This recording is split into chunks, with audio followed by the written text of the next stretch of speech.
Donc, commençons à l'instant le fameux risotto. Donc, ce dont on va avoir besoin pour réaliser la recette du risotto avec le feeling, ça va être tout simplement des oignons coupés soigneusement en brunoise, le plus petit possible. On va avoir besoin bien sûr du sel. Moi j'ai du sel de mer aujourd'hui, de l'huile d'olive, de l'ail, du vin et du bouillon de légumes que je vais aller chercher à l'instant même, que j'ai laissé réchauffer sur le rond à feu doux.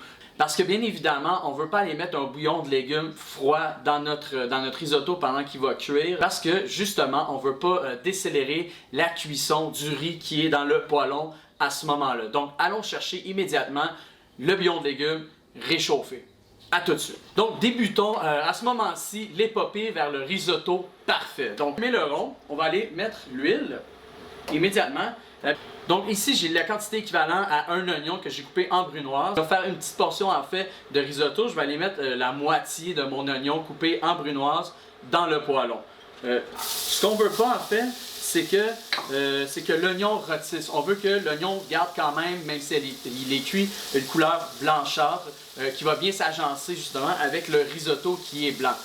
Maintenant que mes oignons sont en train de cuire dans le poêlon ici, je vais aller mettre immédiatement du sel. On va aller le saler ici pour aller donner de la saveur. Le sel, ce qui est intéressant, c'est qu'il on sait qu'il va aller vraiment rehausser la saveur du risotto, mais il va avoir tendance à garder le plus possible l'oignon blanchâtre. Donc maintenant que l'oignon ici est pratiquement cuit, ce qu'on va faire en fait, c'est qu'on va aller mettre notre riz à risotto directement dans le poêlon à sec.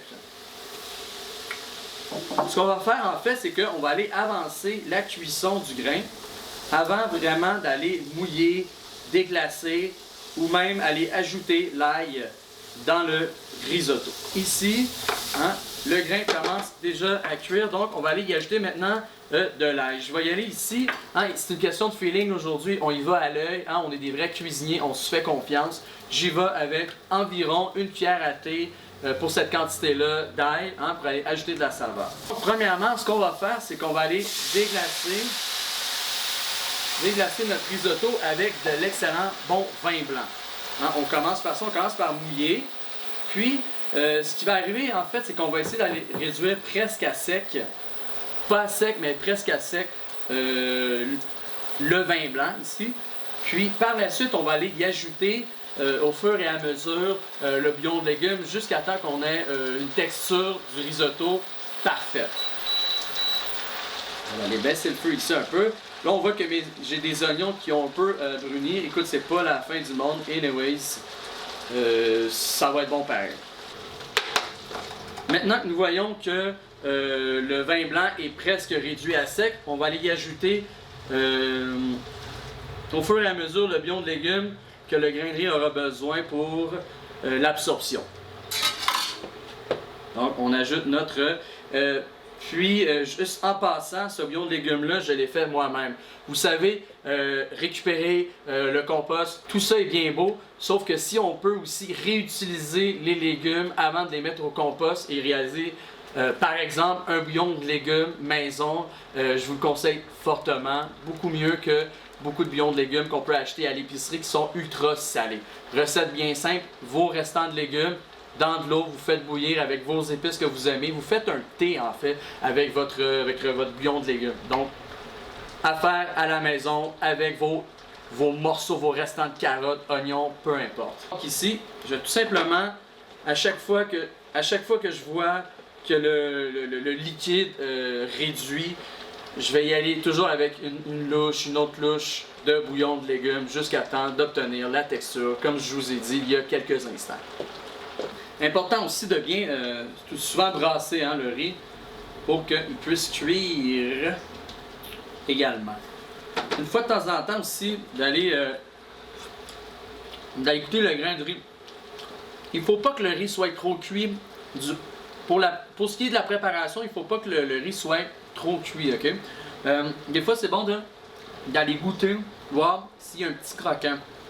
Il ne faut pas non plus qu'il soit croquant comme on croque désagréablement un grain de riz, mais il faut quand même, comme l'idée des pâtes, il faut que ce soit al dente, il ne faut pas que ça soit trop cuit, il faut que ce soit un petit peu collant. Puis qu'est-ce que je peux voir ici dans le fond, c'est que Ça sent bien. Ça goûte très bon. Là, on voit que mon risotto n'est pas blanchâtre comme je l'avais dit au départ. Pourquoi? Ben, tout simplement parce que mon bouillon de légumes est assez foncé. J'ai mis des ingrédients à l'intérieur qui allaient donner un bouillon très foncé. Donc, c'est pas grave. De toute façon, ce risotto-là va servir et a servi à un risotto aux champignons. Donc, la couleur va de soi avec l'idée du risotto aux champignons. Donc, à ce niveau-là, il n'y a aucun problème. L'important, c'est de faire un risotto parfait. Vous voyez que j'en ai fait beaucoup plus que j'en ai besoin. Mais c'est pas grave, il va en avoir pour une autre fois, un autre repas. Il n'y a pas de trouble avec ça. Donc, puis je goûte. Puis je me dis qu'on a atteint